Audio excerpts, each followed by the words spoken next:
नमस्कार प्रणाम स्वागत अछि अपने सबके मिथिला 24/7 पर। हम हरिशंकर झा अपने सबके स्वागत कर रहल छी और आइ हम सब उपस्थित छी एखन मधेपुर बाजार में। अपने सबके जे कि ई विजुअल देख रहल छियै ई मधेपुर बाजार जे छै संगत चौक से हम सब पूरा बाजार के अंदर हम सब प्रवेश केलहुँ। अपने सबके बता दी जेना कि 31 जुलाई तक जे लॉकडाउन के स्थिति छै बिहार सरकार द्वारा ई लॉकडाउन के कदम उठायल गेलै है जे कोरोना महामारी से बचे के लेल।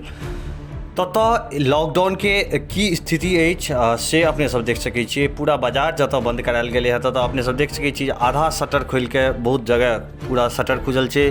दुकान सब बेजाय सबटा खुजल अपने सबके नजर आयत। अपने सब देख सकै छी बाजार में लोकक भीड़ से कते लागल छै और जे केओ भी एहिठमा छथि ओ कतेक मास्क के उपयोग या तऽ कऽ रहल छथिन या सोशल डिस्टेंसिंग के कते मानि रहल छथिन से अपने सब देख सकै छी।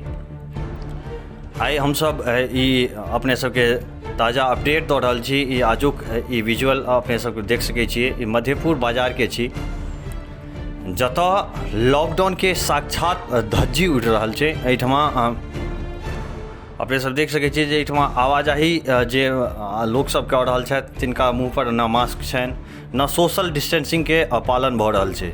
बाजार के अधिकतम दुकान सब जे छै से खुजल अछि। जे जरूरियात के दुकान छै जेना राशन के ओकरा सबके अलाउ छै खोले के। साग सब्जी के दुकान जे छै से खोले के लेल कहल गेल छै। मुदा बहुत रास एहन दुकान जेना कि जे श्रृंगार सबके दुकान होइत अछि कपड़ा के दुकान छै सेहो सबके दुकान जे छै हमरा सबके खुजल भेटल कतेक ठाम। अपने सब देख सकै छियै ई जे बहुतो एहन दुकान छै जे दुकानदार बाहर में रुकल रहै छथि और जकर जहन ग्राहक अबै छै तऽ तकर बाद जे छै से दुकान खोलि के ओहिठमा सामान दऽ दै छथिन और फेर पुनः शटर के जे छै से बंद कऽ देल जाइ छै। जहन हमसब ई भ्रमण पर निकललहुँ ई बाजार के पूरा स्थिति देखै के लेल हमसब निकललहुँ तऽ हमरा सबके जे कैमरा देख के बहुत गोटा अपन अपन शटर सेहो खसा लेलथि। अपने सब देख सकै छियै हमसब एखन बिल्कुल मधेपुर के जे मुख्य बाजार जे छै बिल्कुल बीच बाजार पर हमसब एखन छी और एतऽसँ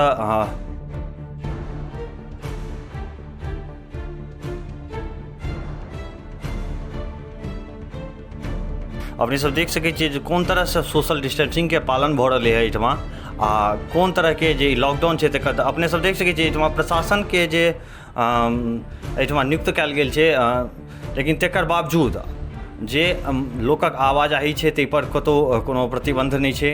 लोक आबि जा रहलथि हैं। मधेपुर थाना एहिठमा से बिल्कुल सटल अछि बिल्कुल समीप अछि और थाना लग सबसे ज़्यादा अत्याधिक भीड़ जे छै से मधेपुर थाना लग से आगू हम अपने सबके देखायब विजुअल।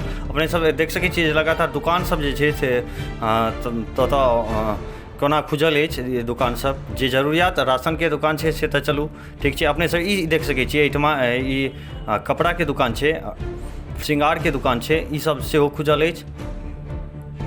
आगू अपने सबके देखायब जखन कि हमसब जो एहिठमा एहि मार्ग से निकललहुँ हँ तकर बाद कतेको दुकान शटर डाउन कऽ लेलथि। जेना कि अपने ई देख सकै छी ई दुकान मोबाइल एसेसरीज के ई दुकान छै और देख सकै छियै जे हमरा सबके देखलाके बाद कोन तरह से ई शटर सब बंद भऽ रहल छै।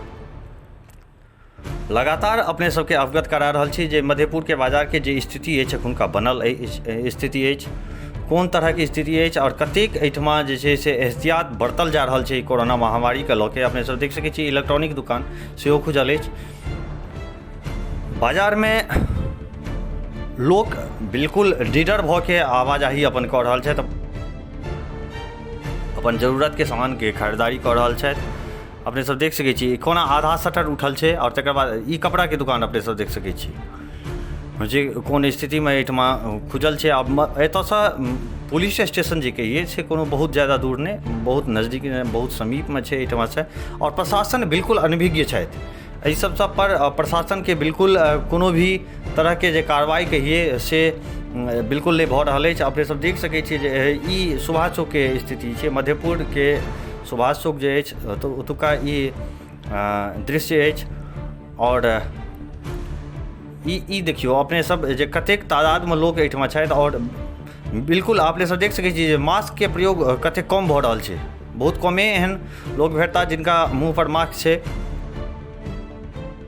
और अपने सब देख सकै छी ई जगह जे छी ई पुलिस स्टेशन छियै एहिठमा बिल्कुल पाछा, और तकर सामने में एते भारी मात्रा में एहिठमा भीड़ जे छै से लागल छै। और एतुका प्रशासन जे छै से बिल्कुल एहि पर ध्यान नहीं दऽ रहल छथिन।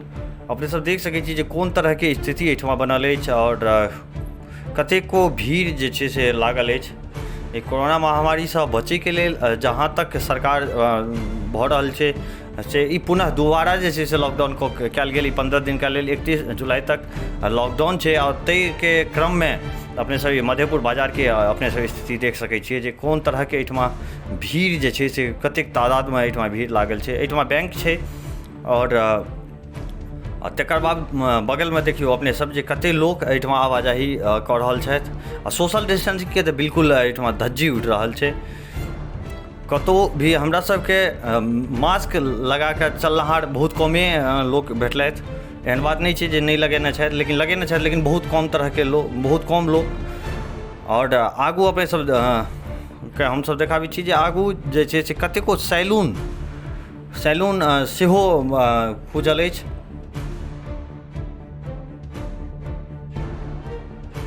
अपने सब देख सकै छी ई जे एखन जे हम सब देखा रहल छी ई मधेपुर गांधी चौक के दृश्य छी।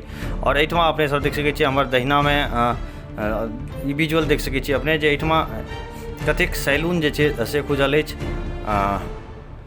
ई देख सकै छी अपने सब जो कोन तरह के स्थिति अछि। आ कोरोना से जे लड़ै के लेल जे सरकार द्वारा लगातार कोशिश कयल जा रहल छै ताहि पर जे आम जनता छथिन ओ कते खड़ा उतरि रहल छथिन। और जे एतुका प्रशासन छथिन ओ एहि चीज के लऽ के कतेक ज़्यादा एक्टिव छथिन, कते ज़्यादा सतर्क छथिन से तकर नज़ारा अपने सब देख सकै छियै।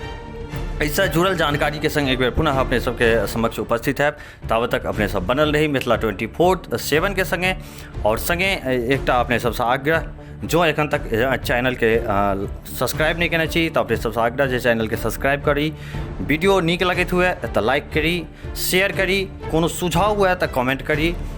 और देखते रही मिथिला 24/7। आजुक लेल बस एतबी आज्ञा लै छी। हम हरिशंकर झा एक बेर पुनः उपस्थित है किछु नव खबर के संग। ताबे तक के लेल धन्यवाद।